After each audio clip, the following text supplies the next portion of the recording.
There is hardly any view that is more widespread than the view that somehow or other the Great Depression was produced by a failure of private business.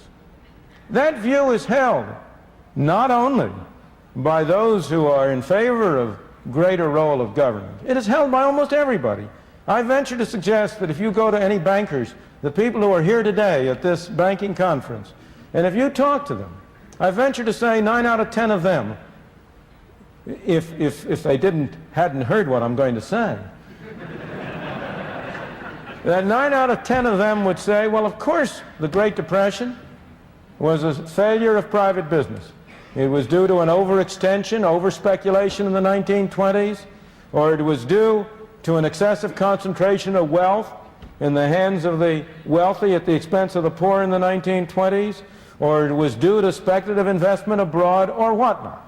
But it was a failure of private business, and government had to step in order to rescue private business from its own failure. Nothing could be farther from the truth. The Great Depression was produced, in my opinion, and I may say this is not a random opinion. I will be glad to refer you to a several hundred-page book in which it is documented. I won't tell you who the author is. Mr. Eccles did that.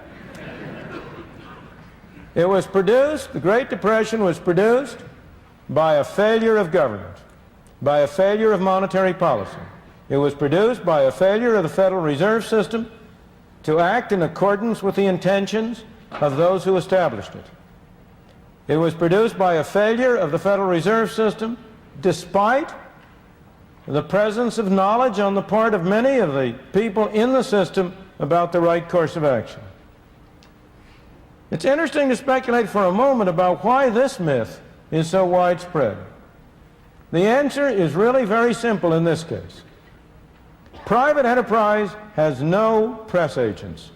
The free market has no press agents. The government has a great many press agents. The Federal Reserve has a great many press agents. And the Federal Reserve, of course, would never admit, never proclaim that it produced the Great Depression. On the contrary. And again, I don't mean to be criticizing individuals. We're talking about the way institutions operate. You and I are the same as all the rest of us. We're all the same. The hardest thing in the world is for anybody to admit that he made a mistake. If any one of us makes a mistake, we can always find somebody else to blame. And if you read, as I have for my sins had to read, the annual reports of the Federal Reserve System over a 50-year period,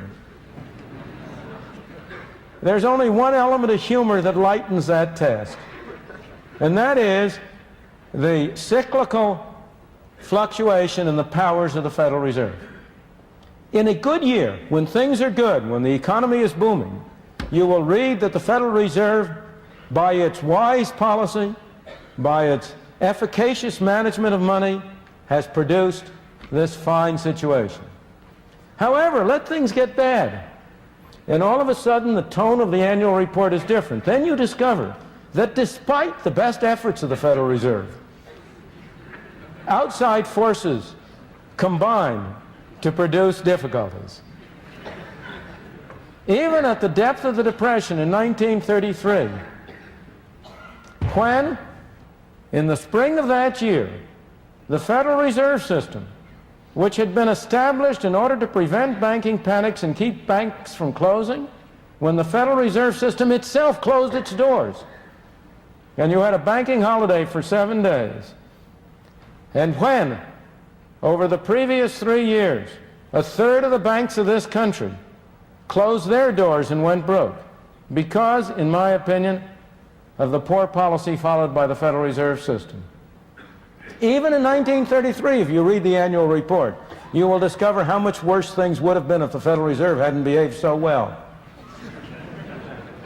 Now, as I say, I don't blame the members of the Federal Reserve for that. Any one of us would do the same thing. We have to find somebody to blame. But as an objective scholar, I can tell you what the facts are. The facts were that from 1929 to 1933, the total quantity of money in the United States, the amount of currency, the amount of bank deposits, what Mr. Eccles referred to as M2. That total amount of money declined by 1/3. The total number of banks went down by 1/3. And why did the quantity of money decline? It declined because the Federal Reserve System failed to prevent the decline. The Federal Reserve System could have prevented the decline at all times. There never was a moment during that period when the Federal Reserve did not have the power to prevent the decline in the quantity of money. If it had prevented the decline in the quantity of money, you might still have had a recession, but it would have been a garden variety recession. It would have been over in the middle of 1930 or early in 31 at the latest. It would not have been the major catastrophe, not only for this country but throughout the rest of the world. Moreover, this is not only hindsight. At all times, the people at the Federal Reserve Bank of New York and at a number of other banks were pleading with the Federal Reserve Board in Washington to do the right thing. At all times, there were people in Congress who were arguing that the Federal Reserve System should take a different course. At all times, there were outside commentators. One of the Canadian banks was particularly prescient, but there were other commentators who were pointing out the disastrous effects on the American economy of the restrictive policies that the Federal Reserve System was following, and which was permitting and facilitating a whole series of bank runs.